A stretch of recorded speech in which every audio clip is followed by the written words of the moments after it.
Hey, how's it going? This is Scott from the White Boy Chinese podcast, where I teach you elementary Chinese like a normal person, not a robot.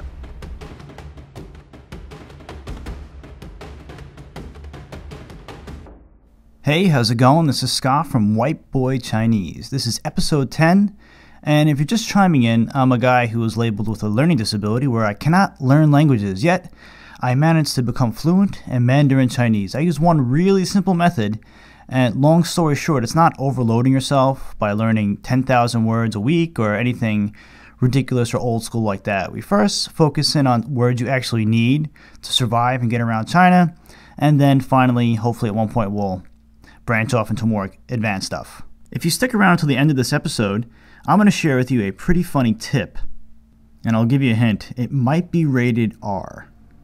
Before we get started, let's go ahead and hear some iTunes reviews. Our first review is from MDM. Very helpful. Best podcast about learning Chinese in iTunes. Short and sweet, just what I needed. Thank you, MDM. If you want to help out and support the show, please leave a 5-star review. It'll help us climb to the top of iTunes and spread the love of White Boy Chinese podcast. So as you just heard, we've been getting some pretty good reviews, and I've been thinking of ways to keep the show afloat, and I've decided that I'm going to share one of my secrets for learning Mandarin Chinese. It's really simple. Here's how it works. You need to speak to Chinese people, and you need to refer back to a foreigner that speaks your native language or a language you're very proficient in for reference about grammar and advanced things like that. So here's what I'm proposing. I'm thinking about starting a service where I use my resources from China. I know lots of great tutors that are willing to meet up via Skype. And the great part is that since they're located in China, they're relatively affordable. And of course, you'll get access to me. So if you jump on my mailing list, we can figure out the details. Go to whiteboychinese.wordpress.com. So to review what happened yesterday, we spoke about the different ways of how to say this whole zai, nar thing.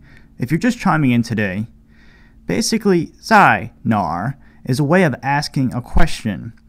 More specifically, to ask where something is. So you can put a person, place, or thing in front of zai, nar. For instance, I can say Paul, zai, nar. And by putting the zai, nar at the end of Paul, I would indicate that I would like to know where Paul is. I can put any word basically before that. To get more in depth, we also said another way to indicate that you'd like to know where something is, which is also fairly easy. This one is predominantly used in the south of China, which is zai, na li. So I can say hamburger, zai, na li. That means I would like to know where the hamburger is. And I would respond to these questions. So for example, I'm holding the hamburger in my hand. I can say hamburger, zai zhi, which means the hamburger is here in my hand. Hamburger, zai zhi. The hamburger's in my hand. And if I drop that R kind of sound, I can say hamburger, zai, zhi, which means the same thing. The hamburger's here. I'm holding it in my hand. If you need further reference, rewind back to yesterday's episode. Okay, let's go ahead and move on to the new stuff. This week's theme is to locate things. That's why I keep going on and on about the whole zai, nar thing. And today we're going to learn 2 words, mostly because it kind of ties into next week's topic. The first thing we're going to learn how to say is restaurant, because hey, you got to eat in China. If you want to say restaurant, what you say is fan dian, which is F-A-N, the 4th tone. That's why it's kind of sharp, like no. And dian, which is also the 4th tone. Fan dian. So let's say you want to inquire where a restaurant is, and you have a map in your hand. You can ask a random Chinese person, or perhaps the person at your hotel. Fan dian, zai, nar. Fan dian, restaurant, zai, nar. And by adding zai, nar at the end of fan dian, which means restaurant, you'll be asking where is a restaurant. We can also do the same thing with the zai, na li. So I can say fan dian, zai, na li, which means where is a restaurant, but with a different ending. Another really important word if you're tripping around China is to know how to say hotel. The one that I like to use, and again, if you listen to the previous episodes, you'll know that there's a lot of different ways to say the same word. The one I prefer to use, and I think is a little bit easier to say, is bin guan. So bin is the first tone, B-I-N, bin, followed by guan, which is G-U-A-N-G.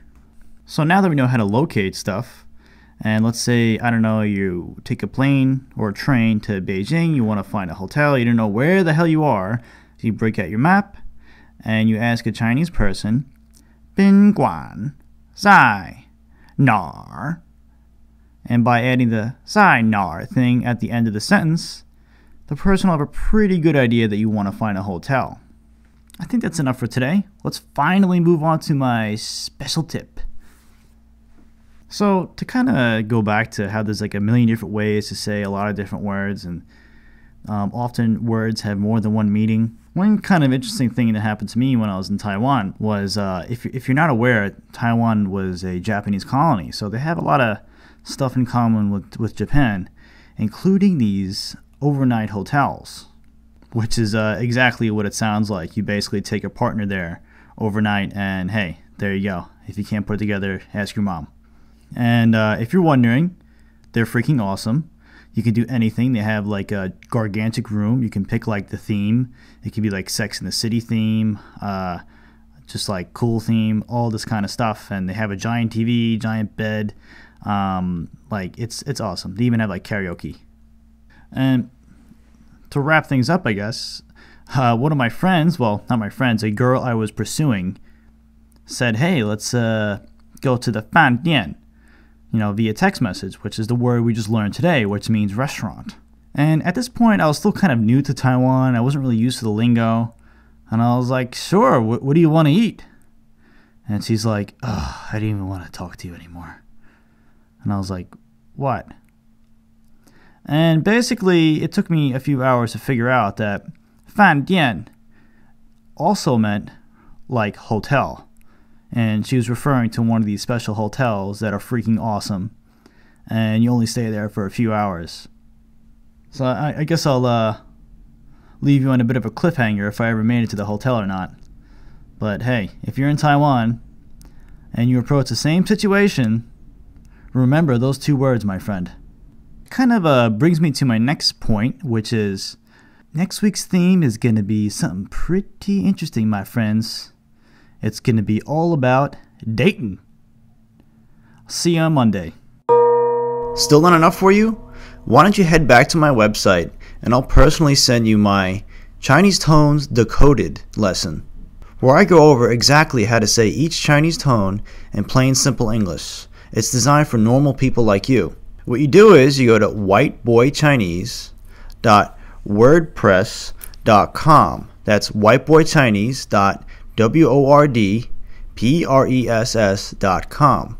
When you get there, you'll see a big blue box. Click on the box, and it'll redirect you to a link to sign up for my mailing list. Once you're on the list, I'll send you the lesson totally for free.